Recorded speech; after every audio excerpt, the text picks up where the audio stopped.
सिंहासन बत्तीसी की 16वीं कहानी, सत्यवती पुतली की कथा। राजा भोज दोबारा सिंहासन पर बैठने के लिए आगे बढ़े।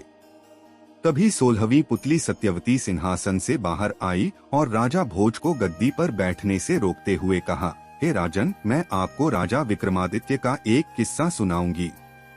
अगर आपको लगता है कि आप भी उतने ही महान हैं, तो इस सिंहासन पर बैठ जाना। इतना कहकर 16वीं पुतली सत्यवती ने कहानी सुनाना शुरू किया। उज्जैन शहर में राजा विक्रमादित्य के शासनकाल में उनके न्याय और महानता की चर्चा दूर दूर तक थी। राजा ने अपने बड़े बड़े फैसलों और सुझावों के लिए 9 लोगों की समिति बना रखी थी।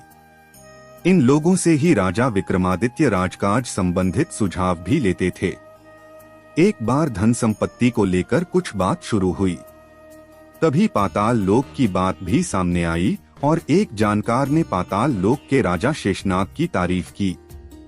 उन्होंने बताया कि उनके लोक में सारी सुख सुविधाएं हैं, क्योंकि वो भगवान विष्णु के खास सेवकों में से एक हैं।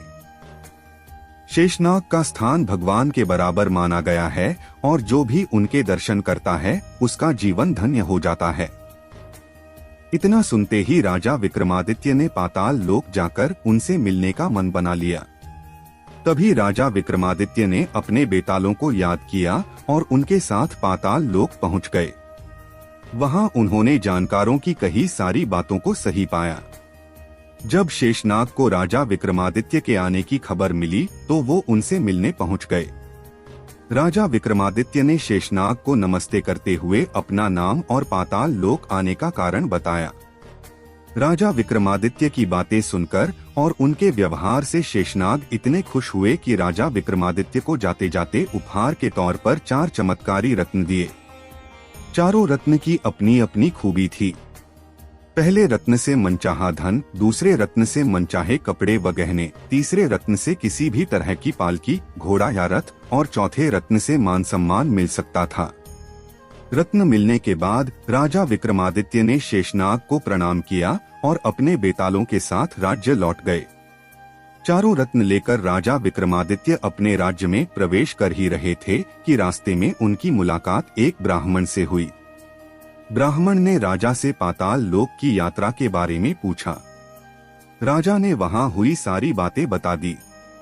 सब कुछ जानने के बाद अचानक ब्राह्मण ने राजा से कहा कि आपकी हर सफलता में प्रजा का भी सहयोग होता है।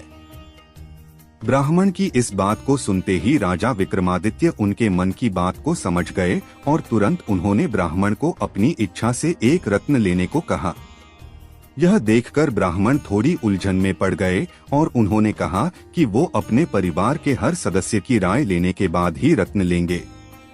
राजा विक्रमादित्य उनकी बात मान गए। फिर ब्राह्मण अपने घर पहुंचे और अपने परिवार में पत्नी, बेटे और बेटी को सारी बात बताई। तीनों ने ही 3 अलग अलग रत्न लेने की इच्छा जताई। ब्राह्मण की उलझन अब और बढ़ गई थी। परिवार वालों की बात सुनकर ब्राह्मण दोबारा राजा विक्रमादित्य के पास पहुंचे और उन्हें अपनी दुविधा बताई। ब्राह्मण की बात सुनते ही राजा विक्रमादित्य ने हंसते हुए ब्राह्मण को 4 रत्न उपहार के रूप में दे दिए। इतना कहते ही 16वीं पुतली सत्यवती ने कहा, क्या तुम भी इतने दानी हो? अगर तुम्हारा दिल भी राजा विक्रमादित्य जितना बड़ा है तो सिंहासन पर बैठ जाओ।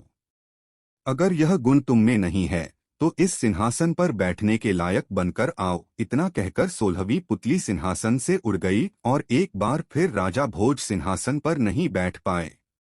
कहानी से सीख।